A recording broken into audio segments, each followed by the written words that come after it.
Alright, hello citizens of the Nigelverse. It is Nigel here once again, and this is going to be another match review. So, we continue our look through Halloween Havoc, the Halloween Havoc matches.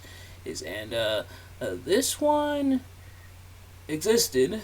I'll give it that. It certainly existed, and we once again for the third time on this channel in this channel's history, we visit Halloween Havoc 1998. I feel like Halloween Havoc 1998 looking like the matches and the match pool on the card, or the match card, I should say. Definitely good and bad, and this one sadly falls into the latter.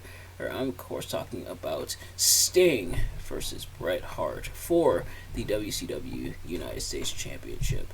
So, as always, I am not a professional wrestling reviewer, analyst, or anything like that.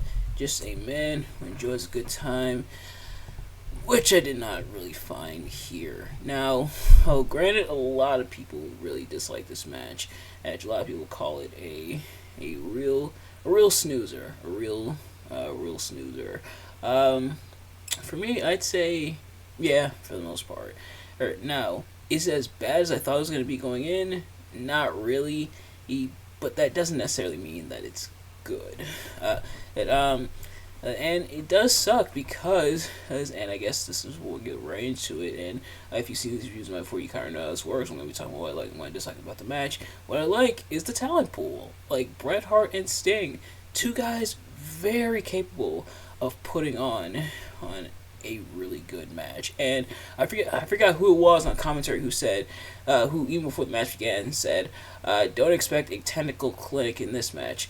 Whoever that was, I can't say I wasn't warned, but because this certainly was not that. But these two guys definitely capable of putting on a great match. Bret Hart, of course, the excellence of execution, and this is after he left WWE, jumped ship to WCW, Montreal Screwjob, stuff like that, and he was, judging from the commentary, he was a part of the NWO. This is when he joined up with the NWO Black and White and everything. Meanwhile, Sting is in the NWO Wolfpack, which is why he has the red face paint and the red color scheme, the red and black color scheme with the singlet and the face paint, and the gloves and the boots, which fine on its own, but then that goatee, look, I got nothing against goatees. But it was a very weird look, admittedly. It was quite a weird look. And actually, I just looked at the match order here on the wiki because I have it open for reference. And wow, the three matches I reviewed from this card, Bret Hart and Sting, which is what I'm reviewing right now, and Hogan and Warrior, which I reviewed for Awful Month. If you haven't, go check out that review. And then Goldberg and Diamond Dallas Page, which I reviewed last year. All three happened one right after the other. So that's pretty funny actually. But actually this match, the talent pool is there. Bret Hart is capable of putting on a great match. Sting is capable of putting on a great match. What happened? So I guess now this is where we go into what I dislike, which is pretty much everything else. The match didn't really have a whole lot going for it, and I think the main problem is that Bret Hart is heel at this point. He's Sting, and I believe he's faced with the Wolfpack and everything. But yeah, Bret Hart is heel as part of the NWO. So he employed heel tactics.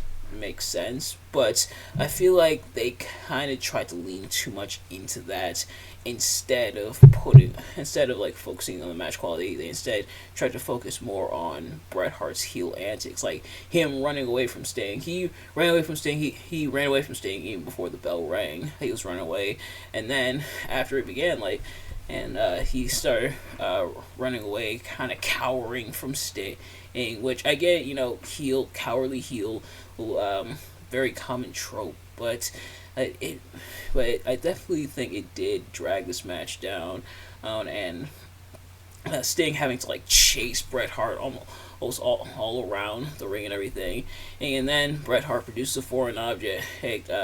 It's gotten like Sting grabs it from him, goes to use it. Obviously, the referee notices. Sting like grabs it and then wants to use it himself, but the referee notices, takes it away, and then Bret low blows. Now the referee's even taken out, and Bret nails Sting with the bat, and then also does like the diving kind of elbow drop that he normally does, but with the bat, so he like dunks on the Sting's head, and then locks in the sharpshooter, and that's how the match finishes off.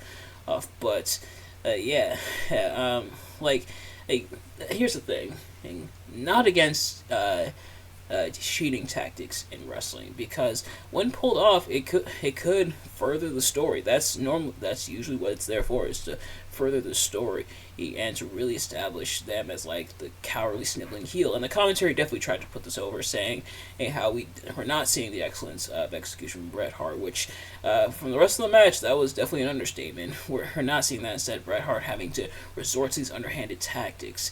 Yeah. But But the problem comes in when it comes to the detriment of the match. Like this is a match that didn't really need that kind of stuff. It'd be okay if I think, like I said, they went overboard with it. Like, if it was still a good match and then you had the cheating tactics in there, I think it would have been a lot more forgivable. Well, now, granted, Sting, of course, got his offense in, especially, like, going after Bret, and Sting even getting the Scorpion Deathlock at one point, which the commentary he did bring up, having similar finishers, or it's pretty much almost the same finisher. I forget the exact difference between the Scorpion Deathlock and the Sharpshooter, but yeah, so Sting even locked in the Scorpion Deathlock, and Bret got out of that, and then, of course, Bret locks in the Sharpshooter, and that's how the match ends. And it's cool, but the rest of the match should have been exciting as well. Like I said, I mentioned before, and this, I think, is the main problem that a lot of people have with this match, and it's definitely the main problem I have with this match, is that these two are capable of so much more than that. And I think this is something that plagued WCW a lot as well. Like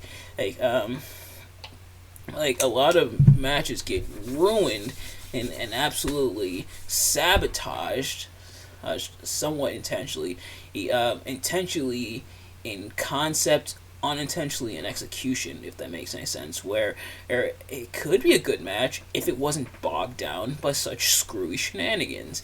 And this match definitely had some screwy shenanigans. Now, was it as bad as the cage match that I reviewed last week between, or actually not even last week, just a couple days ago, between Hollywood Hogan and Roddy Piper?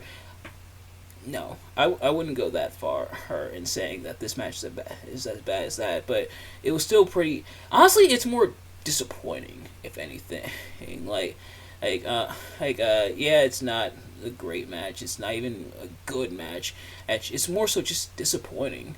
These two guys are definitely capable of more, but sadly, that's not what we got. And on one hand, it could make sense because Sting, as he was carted out, I think this was a way to write him off, because apparently in my kind of like research on some of the circumstances surrounding this, he would be gone for a time. I think it was about 6 months, and so maybe maybe like the bat and everything, and maybe not putting on this good match is because of his injury. They had to write him off and stuff.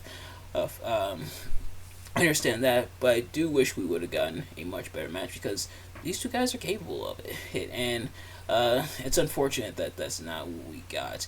Not the first time that we've been disappointed from a Bret Hart and or Sting match in WCW, and sadly wouldn't be the last. But at least one of those matches is a story for another time. But as for this match, that is going to do it for this match. Thank you all so much for watching. I hope you enjoyed.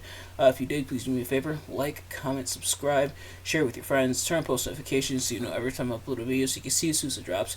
Let me know in the comments below your thoughts on the match, my review of the match. Did you like to select the match? Did you like to select my review of the match? Let me know. So we have one more, at least, scheduled, planned Halloween Havoc match, and a bit of a spoiler, we're going to NXT for this one. So this will be an NXT Halloween Havoc match. But I may or may not squeeze in one more, or because next week, at least Monday and Tuesday, will be the 30th and the 31st, respectively. Meaning next Tuesday is the end of the month, aka Halloween Day. So I may or may not be able to squeeze in one more. I'm not sure, but if you are interested in any match, or if you have any match recommendations, Halloween Havoc or otherwise, be sure to let me know. Either in the comments or on my social medias. They are linked in the link tree, so you can check those out. We have a Twitter, a Facebook, and an Instagram, and so go check those out. And if you want, you can message me there. Pretty much any way you can get a hold of me. But yeah, if you have any match recommendations, please don't hesitate to let me know. But thank you all so much for watching. I will see you guys later. Peace.